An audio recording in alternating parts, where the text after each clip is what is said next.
Tajribamda bo'lgan bitta holat, 2,5 yosh qizchani onasi olib kelgan menga, juda agressiv bo'lib qoldi.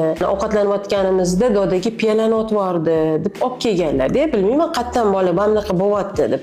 U qizchani men chaqaloqligidan davolaganman, yurib gapirib ketgan vaqtida-da, yaxshi yurgan qizcha bo'lgan. Onasidan so'raganman yozayotganimda, "Oyisi sizda nima gap?" deganman. "Hech narsa" deganlar. "O'zingiz tinchmisiz?" deganman-da.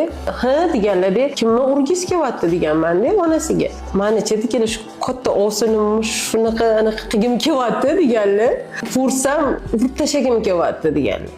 Yaxshi, mana sizni ichingizdagini bola ko'rsatib beryapti. Siz qila olmaysiz u narsani. Lekin bola onani emotsional holatini his qiladi. Bola ko'rsatib beraveradi. "Mana men qila olmayman, qo'limdan keladi" deydi-da. Doim aytaman onalarga, siz qachon tinch, xotirjam bo'lsangiz, bolangiz ham tinch bo'ladi. Bola sizni sezadi. Birinchi o'zingizlarni to'g'rilab olaylik. Kimgadir yoqadi, kimgadir yoqmaydi. Bola gapirish uchun, bola o'zini erkin his qilish uchun, jamiyatda o'zini o'rnini topish juda ham katta foizda onalarga bog'liq.